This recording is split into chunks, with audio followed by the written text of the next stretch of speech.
The morning sunlight spilled across Willow Creek Estates, a quiet suburban neighborhood where perfection was both a rule and a competition. Every hedge was trimmed evenly, every driveway spotless.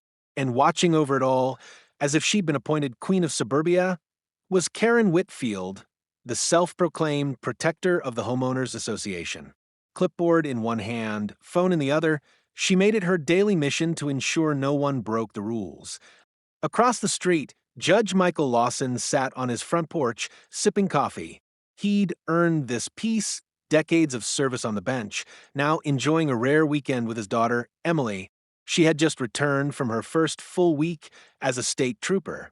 Still, wearing her Academy-issued jacket, her badge glinted in the morning light. Her holster was empty, but its outline was unmistakable. She laughed with an elderly neighbor helping her carry grocery bags. The image was pure, kindness, dedication, pride. But from across the street, Karen's eyes narrowed like she'd spotted a criminal in her kingdom. She slammed her car door and stormed toward them. "Excuse me," she barked. Emily turned, startled. "You can't walk around this neighborhood dressed like that." Emily blinked. "Like what?" "That," Karen snapped, pointing to the holster on her side. "A gun in public? You think this is some kind of war zone?" Emily straightened. "Ma'am, I'm a state trooper. I just got off duty." Karen scoffed. "Oh, sure you are.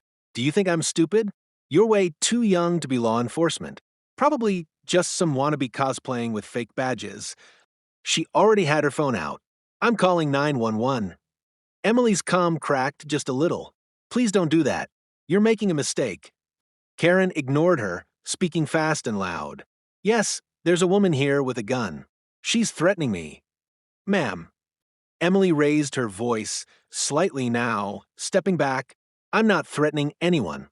I'm on my own driveway." From the porch, Judge Lawson rose to his feet. His voice carried like the gavel he'd used all his life. "Karen, hang up the phone." Karen turned sharply. "Excuse me? This doesn't concern you." "It does when you call the police on my daughter," he said, walking closer. Karen froze. "Your daughter?" "That's right, and she's exactly who she says she is, a sworn state trooper." Karen laughed nervously. "Oh, really? What a coincidence. A judge's daughter pretending to be a cop? How convenient." Michael's expression didn't change. "You're making a serious mistake." Before she could respond, the distant wail of sirens filled the street. Karen folded her arms, triumphant. "Good. Let's see how far your influence goes now." Two police cruisers pulled up, lights flashing. The entire neighborhood started peeking out from behind curtains. Karen marched straight up to the officers. "She's the one. She's armed. She's impersonating a police officer." Emily stood still, hands visible, posture calm but alert. "Officers, my name is Trooper Emily Lawson, badge number 2746. I just came off my shift." The first officer hesitated. "Lawson." Judge Lawson stepped forward, pulling out his own credentials. "Judge Michael Lawson. You can verify her badge with Captain Hensley." Recognition crossed the officer's face instantly. "You're the judge who signed our warrant last spring?" Karen's proud smirk began to fade. The officer turned back to Emily and gave a short nod. "Apologies, Trooper Lawson. We didn't realize." Karen blinked. "Wait, what? You're just going to take her word for it?" The other officer frowned. "Ma'am, she's one of ours. Maybe next time, check before calling 911 on an officer." Karen sputtered. "But the HOA rules. Guns aren't allowed." The officer sighed. "HOA rules don't override state law, ma'am. She's not breaking any law." Around them, neighbors had gathered quietly, some whispering. The old woman, Emily, had helped earlier shook her head. "That girl just graduated the academy," she told a man beside her. "Sweet as they come." Karen could feel the attention turning against her. "I was protecting the neighborhood," she said, her voice cracking slightly. "You people don't get it." Emily spoke softly but firmly. "Ma'am, calling in a false emergency could have gotten someone hurt. If responding officers came expecting an armed suspect, someone might have fired first. You understand that." Karen's face went pale.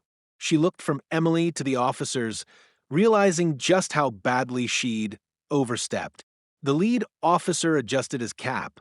"Trooper Lawson, thank you for staying calm." Not everyone would have handled that as professionally. He gave a crisp salute. The second officer followed suit. For a moment, the whole world seemed to freeze. Karen stood silent, clipboard drooping in her hands, as two police officers saluted the woman she'd accused. Emily returned the salute, nodding. "No hard feelings, officers." When the cruisers drove away, the whispers around the block grew louder. Mrs. Henderson gave Emily a reassuring smile. "You handled that beautifully, dear." Karen stood motionless. "You'll regret this," she muttered. Judge Lawson looked at her evenly. "No, Karen. The only regret today is yours." That evening, the story spread faster than wildfire. The HOA group chat filled with speculation, screenshots, and quiet outrage. Some defended Karen, saying she was just trying to keep everyone safe. Others were done with her antics entirely. Michael sat with Emily on the porch, twilight settling over the lawns. "Quite the first week. As a trooper," he said with a half-smile. Emily laughed softly. "Guess I can add arrested by HOA to my training log." He chuckled. "You kept your cool, that's what matters. I've seen officers with 20 years of experience lose their temper faster." She leaned against the railing, looking out at the street. "She's not going to forget this, is she?" "Probably not," he admitted. "People like Karen hate losing control. She'll either back off or come back harder." Emily sighed. "Great." He looked at her, pride clear in his eyes. "Just remember, you did everything right. Let her drown in her own noise." Across the street, Karen's windows were dark, but through the blinds a faint light flickered, the glow of her phone.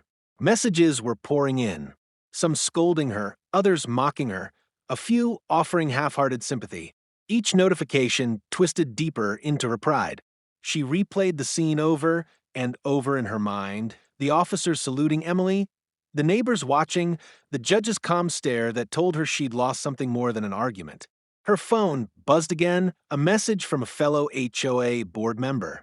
"Karen, maybe take a step back from enforcing rules for a while." Her throat tightened. Step back? From her position? The neighborhood needed her. She wasn't the villain, she was the one who cared. She was the one who made things safe. But as she looked out the window at the Lawson house, a new feeling began to take root, darker than embarrassment, sharper than guilt. It wasn't over. Not by a long shot. Inside her chest, her heart pounded with the rhythm of something old and mean, a need to win back control. And as she sat there, staring into the night, the porch light of the Lawsons' home flicked off, leaving the street in silence. Karen whispered to herself, "You think you humiliated me, Judge? Let's see how you feel when I follow your rules to the letter." The calm of Willow Creek returned, but it was a false calm, because under it something had shifted. A quiet war had begun, and neither Emily nor her father had any idea how far Karen was willing to go next. The next morning dawned too quietly. For the first time in years, Karen didn't step outside with her clipboard. Instead, she stayed indoors, curtains drawn, her mind racing through every humiliating detail of the day before. The sight of those officers saluting Emily replayed like a curse she couldn't turn off. She could almost hear the neighbors whispering behind her back, mocking her, laughing at her. By mid-afternoon, she decided she couldn't sit still any longer. She was going to regain control, the one thing she'd lost the moment she misjudged that girl. But this time, she'd do it by the book. No more impulsive calls, no more public scenes. She'd bury the Lawsons under their own HOA regulations, one infraction at a time. She opened the HOA bylaws binder, its pages marked with sticky notes and color-coded tabs. She found what she needed quickly. Section 8.4, Unauthorized Uniform Display, and Section 11.2, Professional Equipment Visibility. The clauses were vague, originally meant for home businesses, but vague meant flexible. She could twist them, she thought, with a little creativity. That evening, Karen drafted a formal complaint. Her fingers flew across the keyboard. Residents Michael and Emily Lawson, are in repeated violation of HOA rules prohibiting the display of professional equipment and uniforms within residential view. Multiple witnesses have reported the presence of law enforcement materials on private property, causing distress and intimidation among neighbors. She read it twice, smiling. There was no mention of her mistake, no hint of spite. On paper, it looked professional, almost noble. When the email went out, the HOA board's group chat lit up. A few members hesitated, suggesting that perhaps this was personal. But Karen silenced them with her favorite phrase, "Rules are rules." 2 days later, a formal notice appeared in the Lawsons' mailbox. Emily found it first. She tore it open and read aloud, her eyebrows rising. "You've got to be kidding me." Michael took the letter, scanning it slowly. Unauthorized display of professional materials? He exhaled. She's really doing this. Emily frowned. Can they even enforce this? He folded the paper neatly. They can try. He walked into his office and dialed the HOA's number. Karen answered. Willow Creek Homeowners Association. This is Karen. Karen, it's Judge Lawson. His tone was calm but cold. We received your notice. Oh, good, she replied, sugar dripping from her words. Just standard procedure, of course. Nothing personal. Of course, he echoed. But you do understand that attempting to misuse HOA authority for personal retaliation can be considered harassment under State Statute 42B? Her voice faltered slightly. I'm just following the rules, Judge. He smiled faintly. Then let's make sure we all do. He hung up before she could answer. The next few weeks turned the neighborhood into a quiet battlefield. Every day brought a new notice. Grass height, trash bin placement, parking angle, porch lighting. None of it serious, but constant enough to irritate. Emily handled most of it with humor at first. She's really measuring our lawn with a ruler now, she said, peeking through the blinds one afternoon. But Michael saw what Karen was doing, a pressure campaign, death by paperwork. She wanted to break their patience, to make them snap first. He wasn't going to let that happen. He started keeping meticulous records, every letter, every time stamp, every photograph. He knew how bullies operated. They thrived on control until documentation stripped it away. Still, the tension began to wear thin. Neighbors started avoiding the Lawsons out of fear of becoming targets themselves. HOA gossip painted Emily as arrogant, intimidating, unstable. The narrative had begun to shift, subtly but surely. One night, after Emily's late shift, she sat at the kitchen table, eyes rimmed with exhaustion. I didn't sign up for this, she said quietly.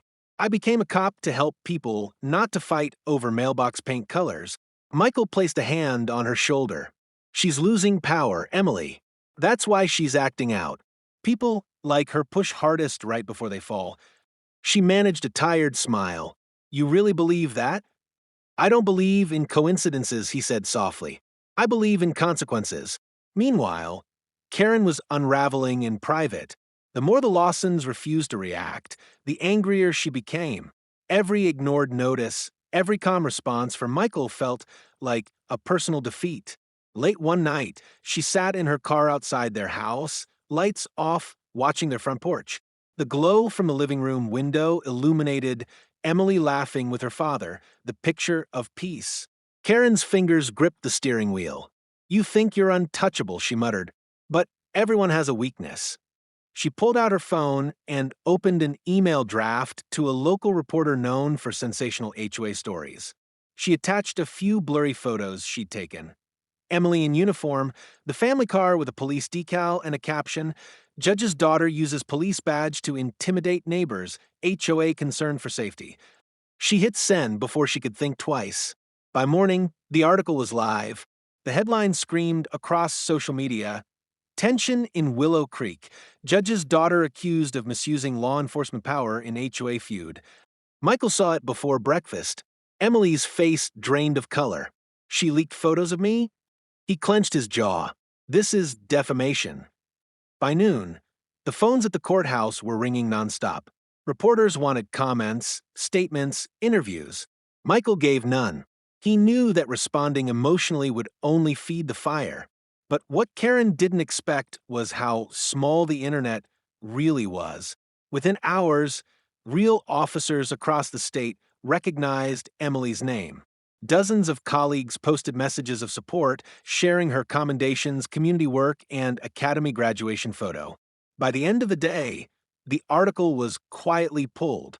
The reporter posted an apology, saying they'd been misinformed by a source with personal bias. Karen stared at her phone in disbelief. She felt the world close in, no allies, no support, just silence. Even her fellow HOA members stopped responding to her messages. That evening, there was a knock at her door. When she opened it, two officers stood there, the same ones who had come weeks before. Mrs. Whitfield, the taller one, said, "We're here to deliver a formal warning. You've been reported for harassment and defamation." Karen's throat went dry. Harassment? I was just doing my job. Your job doesn't include targeting residents with false reports, he said flatly. Consider this an official warning. Any further action and there'll be charges. She stood frozen as they left. Across the street, the Lawsons watched quietly from their porch. Emily leaned against the railing. Think she got the message? Michael's eyes were steady. Not yet. People like her don't stop until someone stops them. That night, thunder rolled over Willow Creek.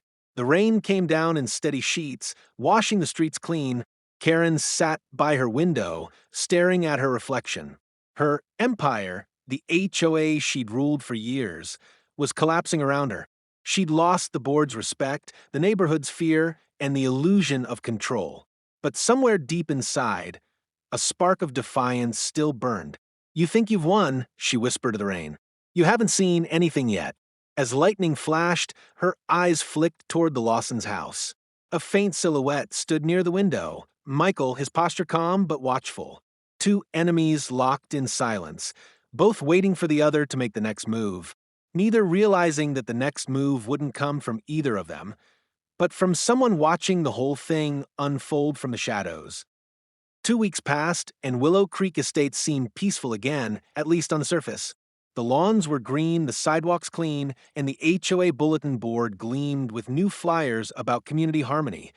But beneath that polished calm, something invisible was shifting, and Karen could feel it. Her name had become a quiet warning whispered between neighbors. She felt the stares, the subtle pauses in conversation when she walked by, the polite smiles that vanished when she turned her head. She'd lost her audience, and for someone like her, that was unbearable. So she doubled down. She filled her days filing reports, combing through bylaws, and documenting every minor infraction across the neighborhood. Broken sprinklers, uneven paint, unmowed corners. But when she submitted them, the board didn't respond. Not one message, not one acknowledgement. The silence was worse than mockery. Meanwhile, at the Lawson home, life had begun to settle back into rhythm. Emily was back on duty, and Michael had returned to presiding over cases at the courthouse. Yet, even amid the routine, there was an awareness, a quiet tension that came from knowing peace could end at any moment. One rainy morning, as Michael was reviewing legal documents at his desk, his phone buzzed. The caller ID made him raise an eyebrow. State Office of HOA Oversight. He answered. "Judge Lawson speaking." A calm voice replied, "Good morning, Your Honor. This is Investigator Rachel Torres. I'm reaching out in connection with multiple citizen complaints from your neighborhood regarding HOA misconduct. You're listed as one of the affected residents." Michael leaned back, eyes narrowing slightly. "Misconduct?" "Yes, sir. A pattern of targeted enforcement, harassment, and falsified documentation originating from your HOA president, a Ms. Karen Whitfield." For a moment, Michael said nothing. The storm outside drummed softly against the window pane. "I'm familiar," he said finally. "I'd like to set up a meeting to discuss your experience," Rachel continued. "We're conducting a formal inquiry into her actions. There have been several other reports." Michael's brow furrowed. "Other reports?" "Yes. It seems you weren't the only resident she's targeted." He exhaled slowly. "I'll cooperate fully. You'll have everything you need." When the call ended, he sat in silence for a while, the corner of his mouth curling in a faint, humorless smile. Justice was moving, not through emotion or retaliation, but through process. That evening, Emily found him still at his desk. "You look like you just won a case." "Not yet," he replied, "but someone's finally investigating the right person." Karen, however, had no idea her every move was under scrutiny. She spent her nights typing up long, bitter rants to the board, convinced that her lack of response was a conspiracy. Her paranoia grew. She started photographing cars parked too long, tracking the comings and goings of her neighbors, writing timestamps in a notebook labeled evidence log. When investigator Torres arrived in Willow Creek a week later, she didn't knock on Karen's door first. She started quietly, interviewing residents, collecting statements, reviewing archived HOA records. The stories aligned too neatly: intimidation, arbitrary fines, false complaints. One afternoon, she sat across from Michael at his dining table. Emily was there too, still in uniform, listening carefully. "I don't want personal revenge," Michael told her. "I just want fairness restored. People should feel safe in their homes, not bullied by their HOA." Rachel nodded. "That's exactly why we're here. And for what it's worth, Judge, your restraint speaks volumes." Emily smiled faintly. "You haven't seen his version of restraint when I was 16 and came home after curfew." They laughed, breaking the tension for a moment. By the time Torres left, the folder under her arm was thick: photographs, letters, signed statements, timestamps, everything meticulously documented. A few days later, a quiet knock came at Karen's door. She opened it to find a woman in a gray suit holding a badge. "Ms. Whitfield? I'm investigator Rachel Torres with the State Office of HOA Oversight. I need to speak with you regarding multiple allegations of misconduct under your leadership." Karen froze. "Misconduct? What are you talking about? Would you prefer to speak inside?" Karen hesitated, then stepped aside. The investigator walked in calmly, scanning the perfectly arranged living room. The shelves gleamed, the furniture aligned with geometric precision, the kind of order that hides chaos beneath it. Rachel began. "We've received documentation suggesting a pattern of harassment and rule manipulation targeted at certain residents. In particular, Judge Michael Lawson and his daughter, Trooper Emily Lawson." Karen's voice was defensive. "Those people have been trouble from day one. They think they're above the rules because of their jobs. I was protecting this neighborhood." Rachel's tone didn't change. "Protecting it by filing false violation reports? By leaking photographs of a law enforcement officer to the press?" Karen's face reddened. "I didn't leak anything. I just sent information to raise awareness." Rachel opened a folder and placed a printed email on the table. "This came from your account." Karen's eyes darted across the page. The subject line, "Story Tip, Dangerous Influence in Willow Creek," glared back at her like a confession. For a moment, the silence in the room was suffocating. Rachel continued quietly. "We've also interviewed 7 other residents who described similar experiences. You issued citations without board approval, altered violation dates, and used HOA funds for personal legal correspondence. That's absurd." Karen snapped. "Those people just don't appreciate structure." Rachel's voice softened slightly, but her eyes stayed sharp. "Structure is built on fairness, not fear. You cross that line." Karen's composure began to crack. "They're turning everyone against me. The Lawsons, they're behind this. They're using their influence." Rachel closed her folder. "No one's using influence, Ms. Whitfield. They just kept records. Something you should appreciate." When the investigator left, Karen stood motionless in the doorway, her mind a storm of panic and denial. For the first time, she felt small, cornered in the home she'd ruled like a fortress. Word spread quickly after that visit. The HOA board convened an emergency session without Karen. By evening, an official statement appeared on the community portal. Effective immediately, Karen Whitfield has been suspended from her position as HOA president pending state review. The message hit like lightning. Neighbors began to talk freely again. A few even came to the Lawson porch to apologize for staying silent. That night, Emily sat beside her father on the steps, watching the porch lights flicker across the street. "It's strange," she said softly. "All this chaos because one person couldn't let go of control." Michael nodded. Control, without accountability, is a dangerous thing. It always ends the same way. Across the road, Karen watched from her darkened window. Her phone buzzed with messages, reporters, board members, even old friends from town. But she couldn't bring herself to answer any of them.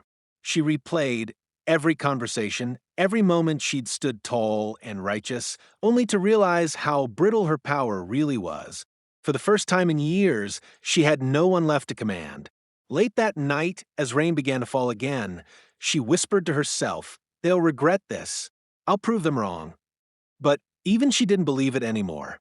And far away, in a downtown office tower, Investigator Torres placed the final report on her supervisor's desk. "It's done," she said.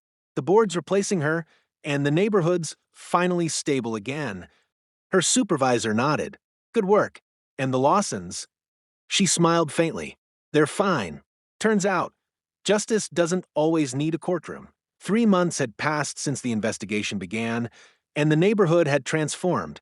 Lawns were still trimmed and the mailboxes still stood in perfect alignment. But now there was something else in the air: relief. People waved again. Children played without nervous glances toward their parents. For the first time in years, Willow Creek felt like a home, not a surveillance zone.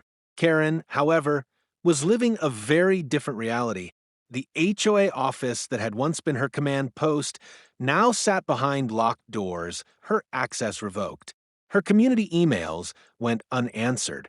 Her attempts to appeal her suspension met silence. The woman who once ruled by fear was now invisible, and it was slowly eating her alive. One chilly morning, she received a letter marked State HOA, oversight, hearing, mandatory appearance. Her hands trembled as she read the date. It was official. Her leadership, her reputation, her control, everything would be decided in one room. The day of the hearing dawned gray and cold. The state courthouse loomed large against the clouds, its marble steps slick with rain. Karen arrived early, clutching a binder so thick it looked like armor. She wore her old power suit, navy blue, pressed sharp, her hair tied tight, as if she could will back the authority she'd lost. Inside, the room was already half full. The board members were seated at the front, Investigator Rachel Torres at one table, and to Karen's surprise, Michael Lawson sitting quietly across the aisle. Emily was beside him, her uniform crisp, her expression unreadable. Karen froze mid-step. The sight of them hit like a physical blow. They weren't there for revenge. Their calm was far more devastating than anger. When the hearing began, Rachel stood first. Her presentation was measured, factual, professional, the perfect contrast to Karen's reputation. She laid out everything: unauthorized fines, harassment patterns, doctored photos, intimidation tactics, misuse of funds. Every slide on the screen felt like another nail, sealing a truth Karen had tried desperately to bury. Finally, the board chair turned toward Karen. "Ms. Whitfield, you may respond." Karen rose slowly, her knuckles white against the binder. "These accusations are exaggerated," she began, her voice trembling slightly. "I was enforcing order. People forget what happens when rules aren't followed. This neighborhood needed discipline. I gave it that." She turned toward Michael. "And as for the Lawsons, they were never targets. They're using their status to destroy my reputation. I've served this community for 12 years. Michael remained still, his eyes calm. Karen continued, desperation bleeding through her voice. "You can't let a few misunderstandings ruin a record of service. I made this neighborhood what it is." When she sat, the silence was suffocating. Then, to everyone's surprise, Michael rose. "Permission to address the board," he said. The chair nodded. He stepped forward, the faint echo of his shoes filling the chamber. "For the record, I'm not here as a judge. I'm here as a neighbor, a father, and the husband of a woman who had to calm a terrified child because someone decided that fear was an acceptable tool of authority." Karen looked away. Michael's voice stayed steady, almost gentle. I've spent my life defending the law, not the letter of it, but its purpose. The law is supposed to protect, not intimidate, to uplift, not humiliate. Ms. Whitfield forgot that somewhere along the way, and I think in her own mind, she believed she was doing the right thing. A murmur ran through the room. Even Karen looked up, confused by the absence of venom in his tone. He continued, "Justice doesn't need cruelty. Accountability isn't vengeance. I don't wish her harm.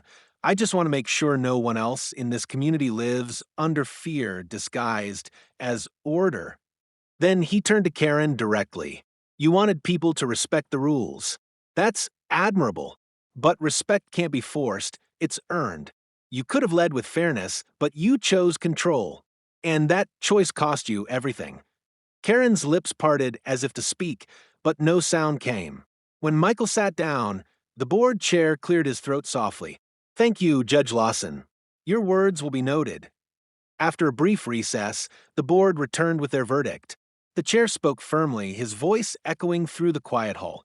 "After reviewing all evidence and testimony, the Oversight Committee hereby rules to permanently revoke Ms. Whitfield's HOA presidency effective immediately. Additionally, she will be barred from holding any community administrative role in the state for a period of 10 years. The gavel struck once. Final. Karen's fingers went limp. The binder she'd been gripping fell to the floor with a dull thud. For the first time, she didn't argue. She didn't shout. She just stood there, staring ahead as if the world had gone quiet around her. Rachel Torres gathered her files, offering Karen a small professional nod. "You can rebuild, Ms. Whitfield, but it starts with accepting what went wrong." Karen didn't respond. She walked out slowly, past the rows of faces that no longer feared her, past Michael and Emily, who simply watched in silence. Outside, the rain had stopped. The air was still. For a long moment, Karen stood at the top of the courthouse steps, binderless, speechless, small, a shadow of the woman who once ruled an entire neighborhood. Then she walked down, disappearing into the gray horizon. Back in Willow Creek, the transformation was immediate. The HOA board elected a new president, a quiet, soft-spoken teacher named Marla, who believed in community over control. Meetings became open, decisions transparent, rules rewritten for clarity and compassion. On the first day of spring, the Lawsons hosted a neighborhood cookout, the first one in years. Families brought dishes, kids played frisbee on the lawn, and even the quietest residents came out to laugh under the string lights. Emily stood by the grill, flipping burgers while her dad teased her about burning them. "Funny," she said, smirking. "You're the one who almost set the courthouse printer on fire last week." Michael chuckled. That was a tactical distraction. As they laughed, a familiar car rolled by slowly, an older sedan, its windows down just enough for a hand to wave hesitantly. Karen. She didn't stop. She didn't speak. But her wave, small, tentative, almost human, was enough to draw a quiet nod from Michael. Emily followed his gaze. "You think she's really done with all this?" He thought for a moment. "I think she's learning what it means to be powerless. And sometimes that's the only way people remember what power was supposed to mean." The evening turned golden as the sun dipped below the trees. Music drifted softly, laughter echoing down the clean, peaceful streets that had once felt like a prison. Rachel Torres arrived later, out of uniform, just carrying a plate of cookies. "Thought I'd see how the most dramatic neighborhood in the state was doing," she joked. Michael grinned. "We're on probation, good behavior only." She laughed. "Keep it that way. I'd hate to file paperwork on this place again." As the night deepened, the neighbors gathered around the fire pit. Stories turned to laughter, laughter to comfort. And for the first time since it all began, Willow Creek wasn't a battlefield. It was a community again. Michael looked around, watching families reconnect, children chase fireflies, and his daughter, smiling, finally at peace. He whispered, half to himself, "Justice isn't always about punishment. Sometimes it's just about restoring what was lost." Emily heard him and leaned her head lightly against his shoulder. "And sometimes, Dad, it's about reminding people that even the law needs a little heart." He smiled. spoken like a future judge. "Don't push it," she said with a grin. Above them, the night sky stretched wide and calm. The lights of Willow Creek glimmered below, no longer symbols of surveillance, but of belonging. And somewhere far away, in a small apartment with bare walls and unopened boxes, Karen sat alone by a window, listening to the faint hum of evening traffic. For the first time in years, she felt the weight of silence, not as a punishment, but as a beginning. She reached for her notebook, turned to a blank page, and wrote just 3 words at the top. Start over. Fairly,